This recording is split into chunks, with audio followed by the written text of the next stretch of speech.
अस्सलाम वालेकुम ख़वातीन और हज़रात, वेलकम किया जाता है आप लोगों को उर्दू रेडियो डॉइचलैंड पे। उर्दू रेडियो डॉइचलैंड लेकर आता है आपके लिए निहायत ही मुनफरिद प्रोग्राम, जिसमें हम बात करते हैं पसंदीदा शख्सियात से। उसके अलावा हम मशहूर ब्लॉगर्स को इनवाइट करते हैं और उसके साथ-साथ जो है जनाब, हम आपके पसंदीदा सेलिब्रिटीज़ को भी इनवाइट करते हैं। तो इसी तरह हमारे इस प्रोग्राम्स को देखते रहिए, एन्जॉय करते रहिए। और जनाब, अगर आपने हमारे इसी तरह के लाइव प्रोग्राम्स देखने हैं तो आपने क्या करना है जनाब, आपने फेसबुक पे हमें लाइक करना है और उसके साथ-साथ हमें आपने यूट्यूब पे जो है वो आपने सब्सक्राइब करना है। तो इस तरह आप जो है हमारे पसंदीदा प्रोग्राम्स जो है उनको देख सकते हैं। तो जनाब, आज हमारे गेस्ट कौन है? जी, एक निहायत ही मशहूर शख्सियत, मशहूर एक्टर, जिनको मैं कहना चाहूँगी कि वो जो है उन्होंने इस इंडस्ट्री की दुनिया में, जो एक्टिंग की जो इंडस्ट्री है उसकी दुनिया में बड़ा नाम कमाया है। और एक्टर भी हैं, होस्ट भी हैं, डायरेक्टर भी हैं। मतलब मैं कहती हूँ कि पूरा एक कहना चाहिए कि इतने टैलेंटेड हैं कि पूरा एक तरह से पैकेज है, जिसमें हम जो है हर चीज़ इनके टैलेंट की देखते हैं। और ये बड़े ही अच्छे तरीके से एक्टिंग भी करते हैं, होस्टिंग भी करते हैं और बड़े ही खरे और सच्चे आदमी भी हैं। तो आइए जनाब, आज हम आपको मिलवाते हैं मशहूर शख्सियत से जिनका नाम है मानी। तो मैं इनवाइट करती हूँ अपने प्रोग्राम में मानी को। अस्सलाम कैसी हैं आप? वालेकुम। ठीक-ठाक? बिल्कुल खैरियत से। सलाम, आप? क्या हाल है आपके? बिल्कुल अल्लाह का करम। आप सुनाएँ कैसे हैं? ठीक-ठाक हैं? बिल्कुल ठीक-ठाक, अल्लाह का शुक्र है। बहुत लंबा आपने मेरा इंट्रोडक्शन कर दिया। वैसे इतना ही लंबा मेरा करियर भी है। बिल्कुल, ऐसी 1 कोई साल हो बात गए। नहीं, आप बिल्कुल इसको डिज़र्व करते हैं। और मैं तो कहूँगी कि आपने इतने मसरूफ़ टाइम में से हमें टाइम दिया। सबसे पहले तो आपका बहुत-बहुत शुक्रिया कि आपने अपने इतने बिज़ी टाइम में से जो है हमारे लिए टाइम निकाला। सबसे पहले बहुत-बहुत शुक्रिया आपका। मुझे उसकी एक वजह थी टाइम निकालने की। जर्मनी मेरा पसंदीदा मुल्क है। उसकी जो अच्छा। फुटबॉल टीम है मेरी पसंदीदा टीम है। तो मैंने कहा चलिए जर्मन रेडियो के लिए जो है, जो उर्दू में इंटरव्यू होगा, जर्मन तो मुझे नहीं आती, तो मैंने हाँ। कहा उसको देते हैं, ज़रा ट्राई करते हैं। थोड़े से आप जर्मन वर्ड भी मुझे सिखा दीजिएगा। ओह! बिल्कुल, बिल्कुल, ज़रूर सिखाएँगे, ज़रूर सिखाएँगे। सबसे पहले तो आप कह दीजिए यहाँ पर लोगों के विलकम सो Urdu radio Deutschland. Vikram Urdu radio डॉशले। बिल्कुल, ज़बरदस्त। तो जनाब, इसी तरह जो है हम आप के इस तरह की चटपटी बातें हम करते रहेंगे और अपने इंटरव्यू का मैं बाकायदा आगाज़ करती हूँ जनाब। सबसे पहले तो मैं मानी से ये पूछना चाहूँगी कि माशाल्लाह इतने टैलेंटेड हैं आप। और मतलब आपने हर उसमें फ़ील्ड में जो है अपना टैलेंट में काम किया और बड़ा अच्छा किया। मैं ये नहीं कहूँगी कि कोई फ़ील्ड जो है उसमें आपने सोचा हो कि जी मैं इस पे काम ये नहीं कर सकता। तो इतनी एनर्जी जो है वो कहाँ से आई? क्या बचपन से ऐसी एनर्जी थी या बचपन में कैसा बचपन था मानी का? बचपन तो खेल-कूद में निकल गया था। बचपन का एक दोस्त भी मेरा बैठा हुआ पीछे। हमने अच्छा। सिर्फ़ सारी ज़िंदगी स्पोर्ट्स खेले। हमारी लाइफ़ जो थी वो वर्ल्ड कप से वर्ल्ड कप में निकल जाती थी। वर्ल्ड कप अच्छा। Football, world cup hockey, world cup cricket.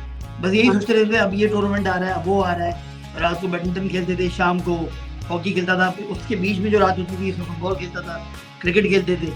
तो बचपन हुँ। तो खेलते-कूदते निकल गया। पढ़ने में लिखने में मैं इतना अच्छा था नहीं। मुझे हुँ। कभी समझ नहीं आया। बीकॉम मैंने किया, पूरा नहीं किया क्योंकि मुझे समझ नहीं आया मैंने क्यों किया। उसमें है क्या, उसमें बात क्या हो रही है। हाँ, तो हाँ। थोड़ा-सा ये इश्यू था मेरा। लेकिन ये था कि मैं वैसे बड़ा स्पॉन्टेनियस था लाइफ़ में। बिल्कुल, बिल्कुल। खेलने-कूदने में बड़ा पैशनेट था और थोड़ा सही जो बात थी दिल में वो मुँह पे बोल देता था। इस तरह का मैं था। बिल्कुल। विटी और कॉमेडी मेरे अंदर थी ही नहीं थी। वो मुझे बाद में लेटर ऑन पता चली जब मैं उस पे आ गया। आपका टेलीविज़न पे आने से 2 साल पहले मुझे अंदाज़ा हुआ कि मेरे अंदर विट भी है। तो फिर इस पे काम शुरू किया और फिर मैंने लिखना शुरू किया। लिखने के बाद हाँ। फिर मैंने क्या नाम है, बिलाखिर एक पहला चैनल आया पाकिस्तान का, इंडस विज़न।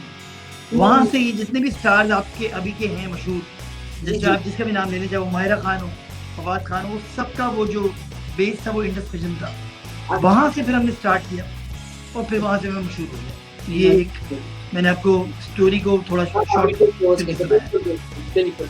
अच्छा, कभी जैसे बचपन में, अब आपने जैसे बताया कि इतने ज़्यादा पढ़ाई में नहीं थे, खेल-कूद में ज़्यादा थे, तो कभी वालिदैन की तरफ से कभी कोई ऐसी होता था कि कोई डर होता हो कि अम्मी ज़्यादा पिटाई करेंगी, भई अब्बा पिटाई करेंगे अगर मैंने पढ़ा नहीं, या फिर उनकी तरफ से कोई ऐसा वो नहीं था जो बेटा आपको सिलेक्ट करना है आप करो, मतलब इस तरह का एक होता है ना कि वालिदैन की तरफ से इस तरह की सपोर्ट होती है, तो कुछ इस तरह का था? नहीं, एज़ सच कोई स्ट्रिक्टनेस भी नहीं थी। मतलब मेरे अब्बू ने कभी नहीं बोला, बस ये बोला यार जो कर रहे हो उसको ज़रा पास कर तो आगे जाओ।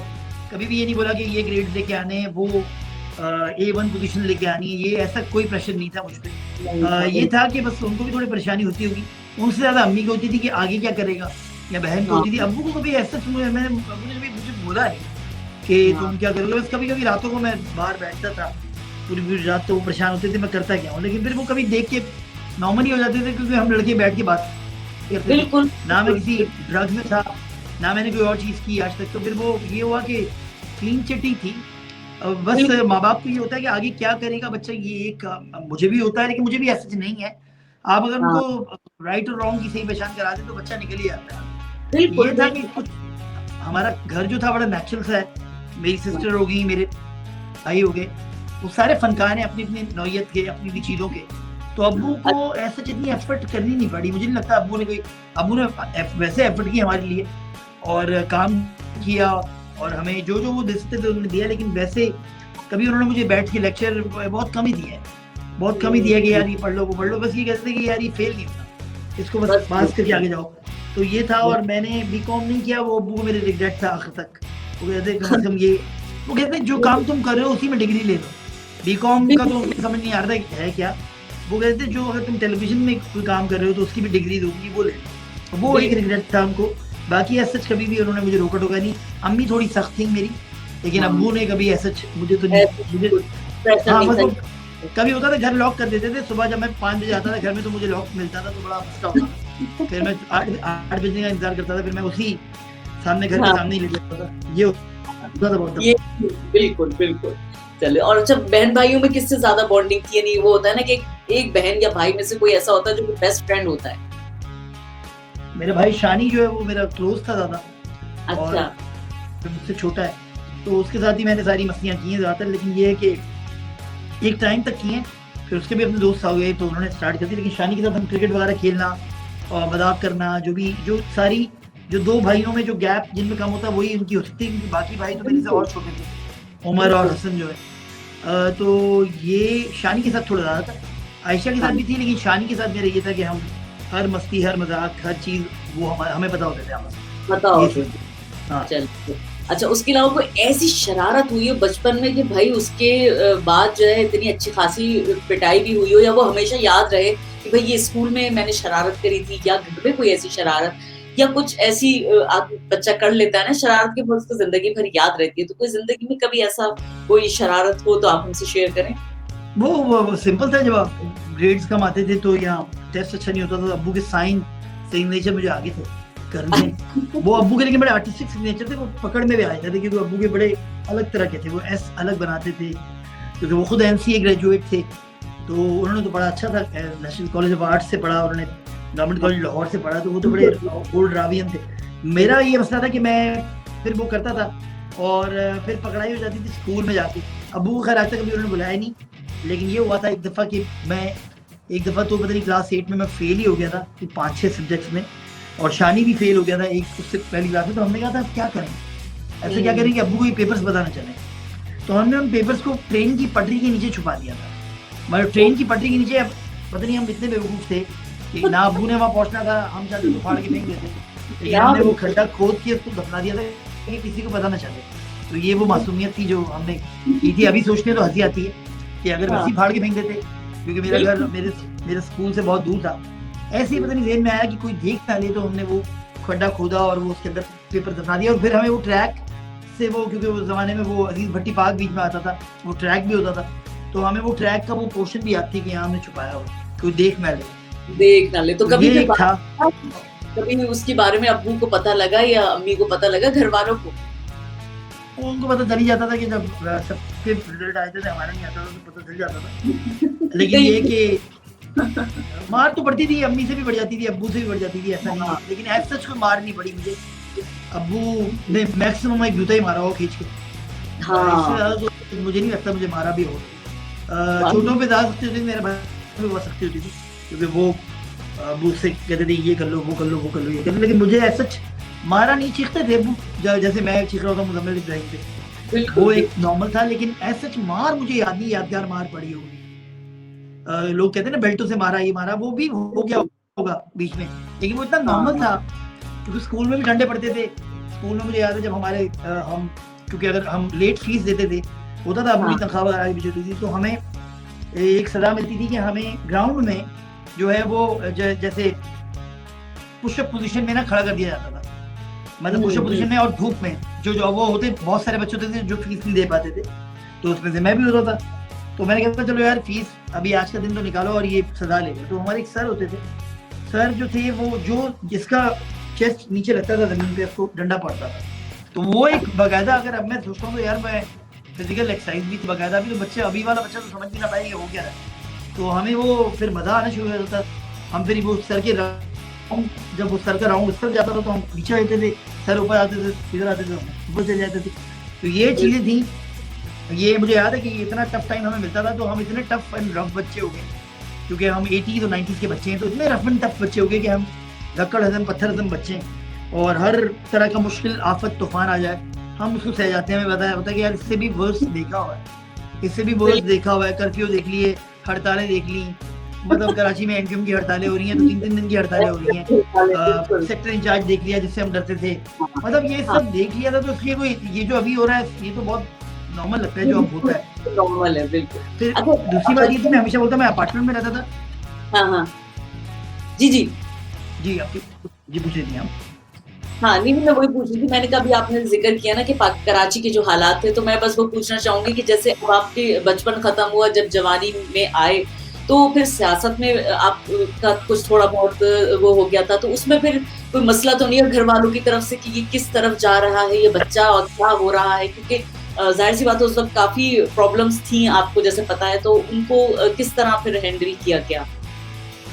वो एक्चुअली मेरे अब्बू जो थे वो मुझे समझाते थे कि उन्होंने कहा था कि मेरा अपना 11 साल जो थे इस चक्कर में ज़ाया हो गए, क्योंकि मेरी सियासी एफिलिएशन थी एक पॉलिटिकल पार्टी से, मेरे 11 साल बर्बाद हो गए पूरे पूरे। और अब्बू उस वक्त टेलीविजन के टॉप एक्टर थे, उनके बड़े हिट ड्रामे थे खुदा की बस्ती, कॉफी हाउस के वो वगैरह 78 79, और फिर उन पे बैन लगा 11 साल का, और अब्बू ये डरते थे कि तुम पे भी, तुम्हारे साथ भी, तुम एग्जैक्टली वही चीज़ जो मेरे साथ हो रही है तुम्हारे साथ भी हो रही है, तुम्हें भी पीटीआई प्रो हो, तुम भी एमक्यूएम के एंटी हो, और वो उसका नुकसान होता था। मुझे याद है बेशुमार शोज जो मैं कर रहा होता था मेरे हाथ से चले जाते थे, क्योंकि एमक्यूएम की डोमिनेंस थी यहाँ पे, उनके चैनल्स में भी लोग बैठे होते थे, वो हमें नहीं आने देते थे, और ये 3-4 साल ऐसा हुआ है, तो इसका नुकसान हुआ मुझे, नो डाउट।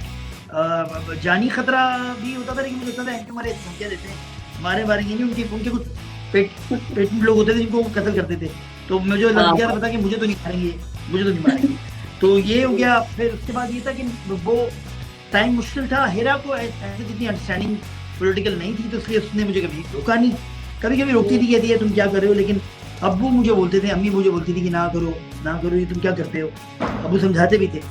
ये थोड़ा सा एक इशू था मेरे साथ, अभी भी है, क्योंकि बाद में मैंने पीटीआई छोड़ दी, फिर मुझे अकल आ गई लगता है।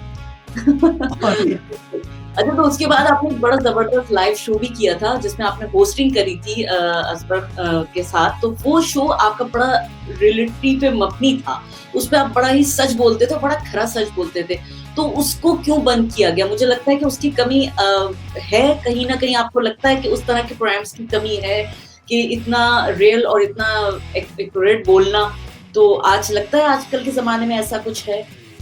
नहीं, बिल्कुल है ऐसा, वो जमाने के वो शो हिट तरीन शो था, इबादत 2007 से 2011 की 3-4 साल ये शो चलता रहा मुख्तलिफ चैनल्स पे, हमें कैमरा बैन भी करता था, फिर हमें किसी और चैनल से आते थे, फिर कैमरा बैन करता था, मैं एक और चैनल से आते थे, तो ये चलता रहता था। लेकिन उससे पहले जो मेरे शोज जो हिट हुआ, जो सबसे पहला पाकिस्तान का रोड शो था जो मैंने किया था स्ट्रीट्स के नाम से 2001 में, वहाँ से मेरी कहानी स्टार्ट हुई। फिर मेरा जो सबसे हिट शो ड्रामा आज तक का है, जो सबको पता है, सबसेट है, तो सबसेट है और रोड शो मेरा एक साथ हिट हो गया। जब एक साथ हिट हो गए तो फिर मैंने म्यूजिक शोज भी बनाए, मानी सेज, मानी इज़म, और उसके बाद फिर सड़क छाप और मानी गिरी, और बेशुमार शोज करते करते फिर ये असफर मानी शो हमने किया, क्योंकि असफर में दोस्त थे बड़े अच्छे, तो मुझे रेडियो शो ऑफर हुआ, तो रेडियो शो के बाद मुझे टेलीविजन शो ऑफर हुआ, तो मैंने वो शो किया, और वो अपनी नौयत का एक ही शो था। मेरे ख्याल में वैसा शो कभी हुआ नहीं दोबारा, क्योंकि जो हमारे एक्सपीरियंसेस थे वो हमने एक्सपीरियंसेस सच के तौर पे बताया। हमने बोला कि पहले सच हम बोलेंगे अपने बारे में, और हमें लगता है कि सच वो होता है जो आप अपने बारे में बोलते हैं, फिर वो सामने वाले को बोलते हैं। हमारे यहाँ ये होता है कि लोग सामने वाले के बारे में बोलते हैं, अपने बारे में बोलते हैं, तो हमने अपने बारे में सच से स्टार्ट किया और फिर ये हुआ कि आपका अल्लाह भला करे वो शो बड़ा हिट हो गया। वो उसमें भी थ्रेट्स आती थी क्योंकि हम अपने बारे में तो सच बोलते थे, फिर हम किसी के बारे में भी बोलते थे। बिल्कुल। तो फिर उसमें थ्रेट्स थी इस पार्टी से उस पार्टी से, ये वो वगैरह वगैरह। वो उसमें बड़ा सरवाइव किया हमने। वो आपके लिए बड़ा चैलेंज था, मैं समझती हूँ उस वक्त के जमाने में, कि दो जवान लड़के बैठ गए जनाब और एक शो कर रहे हैं, तो ये एक तरह से मैं समझती हूँ कि बड़ा चैलेंजिंग एक शो था, मगर बड़ा अच्छा चला वो और लोगों को बड़ा पसंद आया। सबसे बड़ी बात ये है जी, वो ह्यूमर के साथ शो था। मेरा एंगल ह्यूमरस होता था, असफर थोड़ा सीरियस रखता था, हम लोगों ने बांटा हुआ था आपस में। और वो बड़ा हिट शो था, बड़ा हिट शो था। वो उस शो ने एक ट्रेंड रखी है जो आजकल जितने भी ब्लॉगर्स या ब्लॉगिंग जो करते हैं या जो ये स्टाइल होते हैं इंटरनेट पे, और ये जो बड़े मशहूर वाले भी हैं, ये भी यही कहते हैं कि हमने वो असफर मानी शो देखा हुआ था और हम उसी की कॉपी करते हैं या हम उसी जैसा करने की कोशिश करते हैं या तकरीबन वैसी चीज़ करने की कोशिश करते हैं। तो वो चीज़ एक तरीके से जब YouTube का वो ट्रेंड नहीं था उससे पहले से हमने वो ट्रेंड चलाया और वो एक बड़ा हिट चीज़ थी। वो एक अपनी दौर से बहुत पहले की चीज़ थी जो हमने की। चलिए जी, अब वो शो मकबूल हो गया। अब उसके बाद जनाब शादी हुई, हेरा आपकी जिंदगी में आई, तो एक तरह से चेंज हो जाती है लाइफ। तो उस वक्त कभी इस चीज का एहसास नहीं हुआ कि बड़ा मतलब ये मामला जो है मैं छोड़ दूं और एकदम मतलब अपनी शादीशुदा लाइफ में जो है मैं इसमें इस तरफ आ जाऊं कुछ इस तरह, या फिर लगा आपको कि नहीं मैं इस तरह के शो करता रहूंगा, लाइव शोज और इस तरह के? नहीं, वो हुआ ना, शादी के बाद फिर मैंने वो शो छोड़ दिया, असफर शो मैंने खत्म किया और फिर मैंने एक शो किया हम टीवी पे स्टार्ट, हम दो हमारा शो, जो कि ज्यादा फैमिली ओरिएंटेड शो था, लेकिन मेरा स्टाइल था उसमें। और हेरा पहली दफा उसमें आई थी। बिल्कुल। हेरा से पहले ना कभी टीवी कर चुकी थी ना उसका कोई एक्सपीरियंस था। शादी के फौरन 8-10 महीने बाद मुज़म्मिल शायद मेरे ख्याल में 1 महीने का था और मुज़म्मिल शायद शादी के 1 साल बाद था, शादी के 1 साल बाद 1 महीने का था मुज़म्मिल। और क्या नाम है, हमने वो शो स्टार्ट किया हेरा और मैंने, और हेरा को नो क्लू था कि क्या हो रहा है क्या नहीं हो रहा, और मैं वो शो पूरा संभालता था। तो वो शो हमने 3 साल किया। फिर हमने एक और शो किया मानी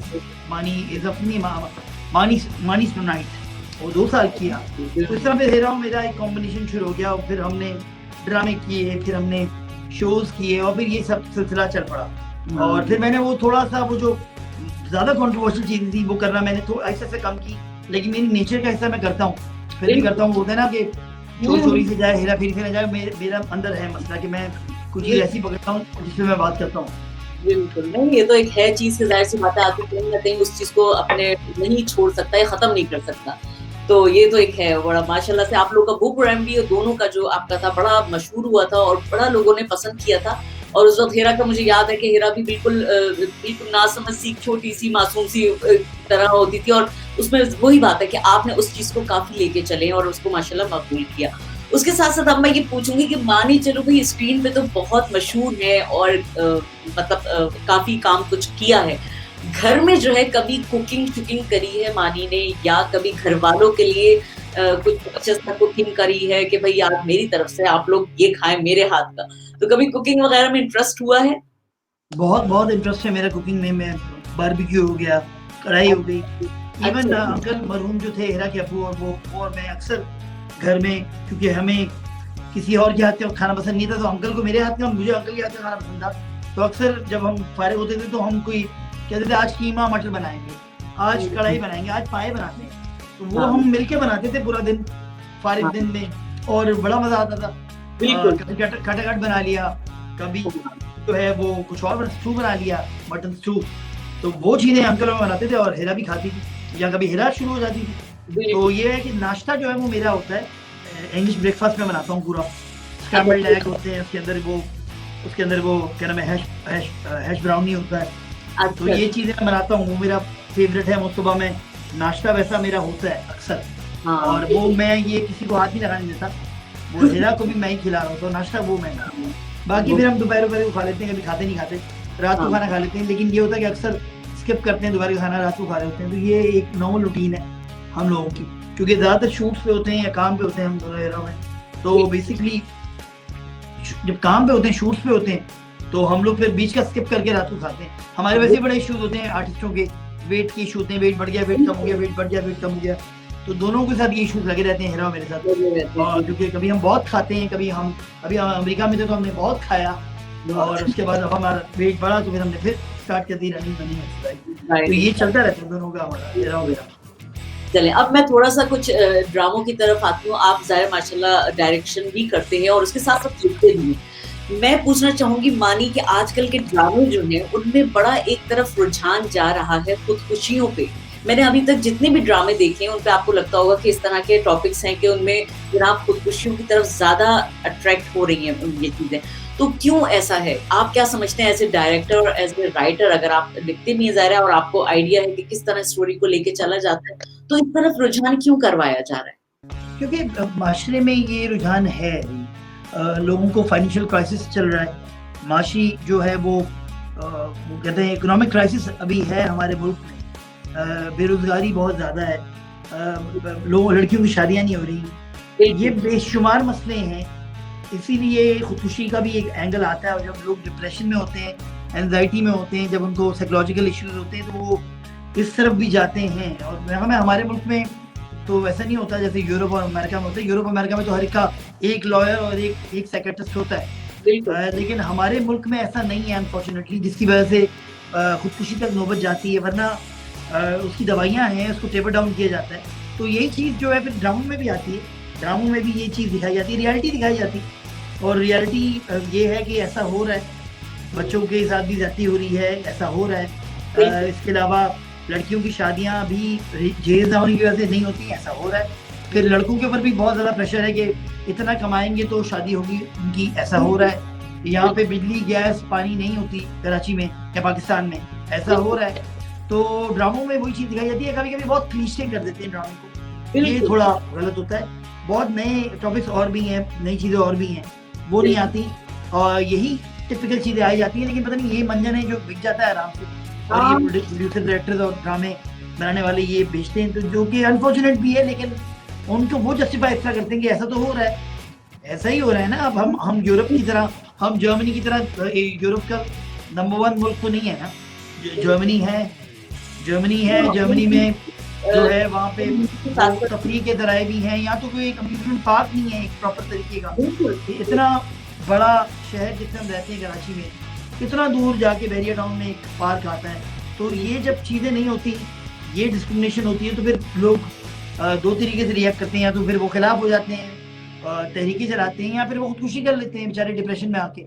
तो डिप्रेशन एक बहुत बड़ा मसला है जिसको कि एड्रेस नहीं किया जा रहा। लोग पागल हो जाते हैं, लोगों के दिमागी हालत वैसी रहती नहीं है, वो कुछ और सोच रहे होते हैं। शिज़ोफ्रेनिया हो गया, ऑब्सेसिव कंपल्सिव डिसऑर्डर हो गया, इसको तो हम टच ही नहीं करते। मेरा ख्याल में ड्रामों में ये चीज़ टच करनी चाहिए, जो ड्रामों में टच नहीं हो रही चीज़, ये चीज़ अगर टच होगी, ये रियल इशूज़ हैं, ये हम देखते हैं माशरे में, हम इर्द गिर्द देखते हैं, जानने वालों को, दोस्तों को ये मसले इशूज़ दरपेश होते हैं, लेकिन हम इस पर मट्टी डाल देते हैं कि ये बात बाहर नहीं निकलनी चाहिए, लेकिन ड्रामे में हम यही दिखा रहे होते हैं। तो ये चीज़ है, थोड़ा इशू है। तो आप इससे मानिए कि इन चीज़ों को जो है वो आप एज ए राइटर और डायरेक्टर इसको थोड़ा सा पॉजिटिव वे में लिया जाए, कि इसको थोड़ा सा इस चीज़ को ख़त्म करके कोई ऐसे इश्यूज दिखाए जाएं जिससे इन चीज़ों का हल निकले, या आप समझते हैं कि ये हल है? नहीं, हल नहीं है, क्योंकि हमारे जो थर्ड वर्ल्ड नेशंस होते हैं वहाँ पे ऐसी नेगेटिव चीज़ें होती हैं और वो बिकती हैं, चाहे वो पाकिस्तान हो, इंडिया हो, बांग्लादेश हो, ये जो हमारा खित्ता है, यहाँ पे यही चीज़ें, वही चीज़ें बिकती हैं जो कि नेगेटिव होती हैं। आप देख लें इंडिया में अब शाहरुख खान के बेटे का मसला हुआ, वो मसला शाहरुख खान के बेटे का है, और शायद पता नहीं मसला है भी या नहीं है, लेकिन उसको इतना बड़ा उनके करके बनाया गया। लेकिन क्या नाम है, ये इशू जो है इतना बड़ा था नहीं, क्योंकि ये एक इशू है जो कि एक छोटा सा इशू जो उसका पर्सनल मसला है जो भी है। तो ये इशूज हैं, क्या नाम है, इस तरह की चीज़ें होती हैं जो ये इन माशरे में होती हैं जो थर्ड वर्ल्ड माशरे होते हैं, यहाँ पे इशू मेकर्स होते हैं। अरे ये क्या हो गया, अरे वो क्या हो गया, क्योंकि वहाँ बेरोजगारी है, वहाँ पे बिजली नहीं है, गैस नहीं है, पानी नहीं है, पानी नहीं आता है यहाँ पे, जिस मुल्क में क्या डलवा रहे हो आप पानी का। तो वहाँ पे फिर ऐसे ही इशूज लोग उठा के अपनी एंटरटेनमेंट इस तरह बुरी करते हैं। यहाँ ना अम्यूजमेंट पार्क है, ना यहाँ वाटर पार्क है प्रॉपर वाले, समझ लीजिए। तो फिर ये जो चीज़ें होती हैं ना, ऐसी चीज़ें पेपर डाउन नहीं होती हैं, और फिर ऐसी चीज़ें जो है ना हाईलाइट होती हैं, और फिर ड्रामे भी ऐसे बनाए जाते हैं, ड्रामे भी ऐसे बनाए जाते हैं जो कि जिसमें मसाला होता है, जिसमें लोगों को मज़ा आता है। जितने थर्ड वर्ल्ड नेशन है, जब वो फर्स्ट माइंड के हो जाते हैं, वहाँ पे ये 2 रुपये के अखबार भी बिकते हैं, ये जो कहते हैं टैबलॉइड्स होते हैं जो कि बिकते हैं, इंग्लैंड वगैरह में भी होते हैं, लेकिन यहाँ ज़्यादा बिकते हैं। पाकिस्तान में इधर-उधर वगैरह। क्यों होता है ऐसा? क्योंकि उसकी वजह ये है कि ये चक्कर ये कि यहाँ पे ये थर्ड वर्ल्ड नेशन है हम लोग, और यहाँ पे ये मसाला बिकता है। बॉलीवुड में ऐसा नहीं होता। हाँ ये आपका आगे चले जाएं और जो इंडस्ट्रीज बड़ी है यूरोपियन, ऐसा नहीं होता, लेकिन यहाँ ऐसा होता है। बिल्कुल। तो मानी आप क्या समझते हैं, हम हकीकत पे अपनी जो स्टोरीज हैं उनको क्यों नहीं फॉलो करते अपने ड्रामों में या फिल्मों में? आप माशाल्लाह फिल्म भी बना रहे हैं, माशाल्लाह आपकी 4 फिल्में हैं अभी पेंडिंग में। तो आप क्यों नहीं समझते, अब जैसे यहाँ पर बच्चों के ऐसे इश्यूज हैं, उसके अलावा और भी ऐसे इश्यूज हैं, तो उस सिलसिले में आप क्या कहना चाहेंगे? देखिए, ऐसी फिल्में बनेंगी। हमारी जो टेलीविजन इंडस्ट्री है वो तो बहुत स्ट्रॉन्ग है, लेकिन फिल्में जो है हम अभी भी मार खाते हैं, क्योंकि अभी तक कोई सही जेन्युइन फिल्म आई नहीं है। हम बहुत इंस्पायर्ड हैं इंडिया की बॉलीवुड की 1998-99 की फिल्मों से, जो गोविंदा, चंकी पांडे, गोविंदा और उसकी होती थी, क्या नाम है, अल्लाह भला करे, वो संजय दत्त टाइप की फिल्में होती थी। हम उससे ही इंस्पायर्ड हैं, अभी उसी से नहीं निकल पा रहे। तो जब उससे हम निकलेंगे तो हम रियल फिल्में बनाएंगे। कुछ मसला है फिल्मों में हमारे आ रहा है कि हम रियल स्टोरी को सही पोर्ट्रे नहीं कर पाते, उसकी सही फिल्म बंदी नहीं कर पाते। कुछ ऐसे इश्यूज हैं जो फैक्ट है। रियल स्टोरीज उठाते हैं तो उसको सही पब्लिक को, वो जो पब्लिक की नब्ज नहीं पकड़ी जा रही। हमें शायद अभी बहुत टाइम चाहिए फिल्म का। टाइम चाहिए, हाँ। नहीं बिल्कुल, बड़ी अच्छी गपशप है। मुझे लग रहा है कि आपका भी ज़ाहिर है टाइम बड़ा कीमती होता है और आपको हमें इतना टाइम आपने दिया है तो मैं समझती हूँ कि ज़ाहिर आपकी मसरूफ लाइफ होगी। और हिरा जो है वो मेरा दिल था कि मैं उनको भी इन्वाइट करती, मगर ज़ाहिर अभी कुछ आपकी जो अपनी पर्सनल अभी कोई 20-25 दिन बाद हिरा आपको मिल जाए इंशाल्लाह ताला, इंशाल्लाह। बल्कि अब मैं जो है ज़रूर इन्वाइट करूँगी उनको। और बड़ा अच्छा लगा, मुझे बड़ा अच्छा लगा एक तरह से अपने वो एक इस तरह की जो आपसे बातें मैंने सुनी और आप बता रहे हैं, तो ये मुझे उम्मीद है कि आगे इंडस्ट्री में आने वाले ड्रामे या फिल्में जो हैं वो थोड़े से अच्छे होने वाले हैं। अगर आप ये बताइए जर्मनी में क्या कौन सी निहारी मशहूर है वैसे जर्मनी की? जर्मनी में कौन सी निहारी से मुराद आपकी खाने के मुताल्लिक है या किस? कौन सा पाकिस्तानी रेस्टोरेंट मशहूर है, ये बताएं ना जरा। अच्छा, जर्मनी में भाई मैं जिस जगह रहती हूँ यहाँ पर तो फिलहाल हम लोग पाकिस्तानी खानों के लिए जो है वो बड़े तरसते हैं। और फ्रैंकफर्ट में कुछ ऐसे रेस्टोरेंट्स हैं जिनमें इंडियन रेस्टोरेंट और पाकिस्तानी रेस्टोरेंट्स ये जो है अपना, जैसे कहते हैं ना, निहारी बेचते हैं। मगर वो बात जो हमारे कराची में है जनाब, वो आपको कहीं नहीं मिलेगी। मैं तो कहती हूँ, इंग्लैंड में मैं गई थी तो इंग्लैंड में मैंने बड़ा इंजॉय किया। तो मैं आपसे पूछूंगी, बल्कि आप अमेरिका गए थे, तो आपको लगा कि पाकिस्तान और अमेरिका में कोई फर्क है? कोई नहीं, मुझे तो लगता है पाकिस्तान, जिस जगह पे मैं गया था मुझे तो गोरे ढूंढने मुश्किल हो गए थे, गोरे ही नहीं मिल रहे थे। मैं तो बकायदा उस इलाके में जाता था जहाँ गोरे होते थे। वहाँ तो शरीर देसी लगता है, पूरी फ्लाइटें भर के आई हैं एक जमाने में इधर की तरफ। बल्कि जर्मनी में जर्मन लड़कियां इतनी लंबी क्यों होती हैं? जर्मन लड़कियां, अच्छा एक ये बड़ी एक, मैं भी इस पे एक दफा मैंने पढ़ा था कि मुझे पता लगा कि यहाँ पर जो है जब इनकी जंग हुई थी तो जंग में जो है इनके, क्योंकि उस वक्त इतना केमिकल और इतने ज्यादा हालात ऐसे हो गए थे कि इनकी पैदाइशें जब होने लगी तो बच्चे बड़े माजूर और छोटे कद के पैदा होने लगे थे। तो इन्होंने वहां पर जो है असली एक रॉयल जेली मिलती है जो कि इन्होंने खास अपने जनरेशन को लंबा करने के लिए जो है हर फूड में इस्तेमाल करी थी। तो इनका कहना ये है कि जी हमारी जो हर फूड में रॉयल जेली इस्तेमाल हुई हुई है तो हमारे कद जो है वो इतने लंबे होते हैं। अब इसके पीछे क्या लॉजिक है ये मुझे नहीं पता, मगर मैंने ये पढ़ा हुआ है। तो मतलब जर्मन लड़की को आप अगर देखते हैं तो आप यूं ही देखना पड़ता है आपको, क्योंकि वो तो आपकी उम्र की नहीं दिखती। बिल्कुल ऐसा ही है, बिल्कुल ऐसा ही है। और बड़ा ये क्या वजह टर्किश इतने क्यों रहते हैं जर्मनी, ये बताएं। इतने भरे हुए टर्किश आप, और वो जर्मन भी जो है मैंने देखा तुर्की बहुत। बिल्कुल, तुर्की जो है यहाँ पर इस वजह से, क्योंकि जब वही बात है कि जब यहाँ पर जंग हुई थी तो जंग के बाद यहाँ पर इतने ज्यादा लोग नहीं थे, जर्मन खास तौर पे नहीं थे। तो जो मुझे मालूमात है मैं वो आपको फराहम कर रही हूँ, हो सकता है यहाँ पर और भी लोग और ज्यादा मालूमात कंट्री हो रहा है। बिल्कुल अपना बताने लगी कि वो फिर इन्होंने खास तौर पे तुर्किश लोगों को इनवाइट किया था अपने यहाँ काम करने की। तो इनकी बड़ी कहती हूँ तो 2 से 3 जनरेशंस आ चुकी हैं यहाँ पर माशाल्लाह। ये लोग बिल्कुल सेट, जैसे हमारे यहाँ कहते हैं ना कि अमेरिका और यूके में पाकिस्तानी सेटल्ड हैं, इसी तरह यहाँ पर ये लोग जो है बड़े वेल सेट हैं और मतलब काफी अरसे से ये लोग यहाँ पर रहते हैं तुर्की। तो बड़ी अच्छी यहाँ पर वो है। मुझे पता है ना इनकी दो सबसे बड़े टर्किश जर्मन स्टार हैं, वो एक तो मैसूद ओजिल है और एक जो है वो गुंदोगान है। गुंदोगान जो है अभी खेल रहा है जर्मन टीम से खेलता है वो, और वो टर्किश है बेसिकली, वो उसकी अम्मा पर टर्किश है।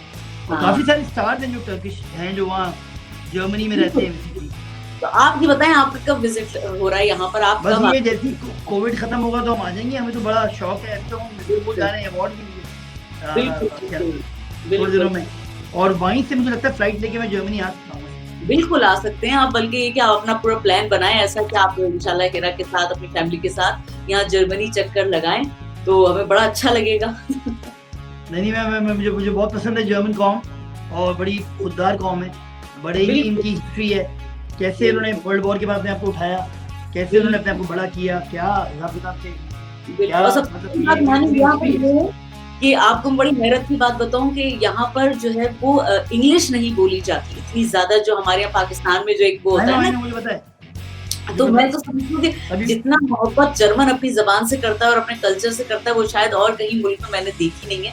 तो मुझे बड़ा अच्छा लगता है ये चीज कि इनको बड़ी अपनी जबान से जो है वो लगाव है। मैं आप देखिए ना, मेरी फेवरेट टीम जो है जर्मनी की होती है, जब वो यूरोपियन कप या वर्ल्ड कप होता है, और जब मेरा दिल टूटता है जब जर्मनी की टीम हारती है, बिलीव मी, मुझे तो सारे उनके क्या नाम है उनके प्लेयर्स, और उनको मैं जानता हूँ, क्योंकि मैं फुटबॉल बड़े शौक से खेलता भी हूँ, देखता भी हूँ। फिर ये है कि मेरी बायर्न म्यूनिख की जो टीम है, मेरी फेवरेट टीम है, आपको पता है। बायर्न म्यूनिख जब तबाह करती है अगली टीम को, वो एक अलग सिनेरियो होता है, मुझे पता है। मैं बहुत, और जर्मनी की टीम जो है वो 8-10 गोल से कम करती नहीं है, अगर करने पे आए तो मुझे ये भी पता है। ये मेरा दोस्त जो अभी फैसल आया हुआ है पीछे, ये और मैं बहुत शौक से फुटबॉल देखते हैं, उससे तबसरे करते हैं और खेलते भी। हाँ चले, तो अगर आप एक्टर नहीं होते तो क्या होते फिर? मैं आपसे यही सवाल इस जगह पूछूं। मैं हॉकी खेलता, मैं हॉकी भी बड़ी अच्छी खेलता था, और जर्मनी की टीम बड़ी अच्छी हॉकी, और बेसिकली मैं फुटबॉल भी बहुत शौक से खेलता। या मैं किसी क्लब में तो होता है, या क्लब में कोई काम तो कर रहा होता फुटबॉल क्लब।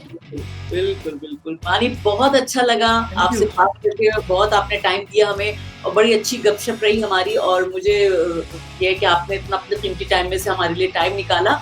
तो इंशाल्लाह ताला मैं उम्मीद करती हूँ कि अब नेक्स्ट प्रोग्राम में आपको और हिरा को दोनों को इनवाइट करूंगी, और आप लोगों ने आना जरूर है मेरे प्रोग्राम पे। बहुत शुक्रिया आपका, बहुत शुक्रिया। जितने भी फैंस हमें देखेंगे, जो भी पूरे यूरोप में रहते हैं, पूरे पाकिस्तान में रहते हैं, दुनिया में रहते हैं, तो ये इंटरव्यू खाली जर्मनी में नहीं जाएगा, पूरी दुनिया में जाएगा। तो बहुत शुक्रिया, बहुत प्यार करते हैं लोग हमसे, मुझसे, हिरा से बहुत प्यार करते हैं, और प्यार का इजहार जब होता है, जब हम पाकिस्तान से बाहर जाते हैं, तो हमें वो मोहब्बत जो मिलती है वो हमें बहुत पसंद आती है, और हम बहुत दिल से प्यार करते हैं फैंस इन रिटर्न। बहुत शुक्रिया आपका मैसेज जो है, जाहिर सी बात है सब लोग आपके फैन जो है वो सुनेंगे, और इंशाल्लाह ताला फिर मैं उम्मीद करती हूँ कि नेक्स्ट प्रोग्राम में आप दोनों को हम देखेंगे इंशाल्लाह। Thank you. बहुत शुक्रिया आपके टाइम देने का। जी नाज़रीन और हाज़रीन, तो अभी आपने देखा क्या मजेदार गपशप जो है वो हमारी चली है, और हमने क्या बातें करी हैं। मुझे उम्मीद है कि आप लोगों को ये प्रोग्राम जो है पसंद आया होगा। अगर जनाब आप लोगों को ये प्रोग्राम पसंद आया तो आपने उर्दू रेडियो डॉइचलैंड को फेसबुक पे लाइक करना है, और उसके साथ साथ जनाब आपने जो है यूट्यूब पे हमारे चैनल को सब्सक्राइब करना है। तो इसी दुआ के साथ कि इंशाअल्लाह ताला जिंदगी रही तो नेक्स्ट प्रोग्राम में फिर हाजिर हो जाऊंगी। जब तक के लिए अपनी होस्ट मोना को इजाजत दीजिए। आपने अपना बहुत सारा ख्याल रखना है। इंशाअल्लाह मिलते हैं नेक्स्ट प्रोग्राम में। अल्लाह हाफिज।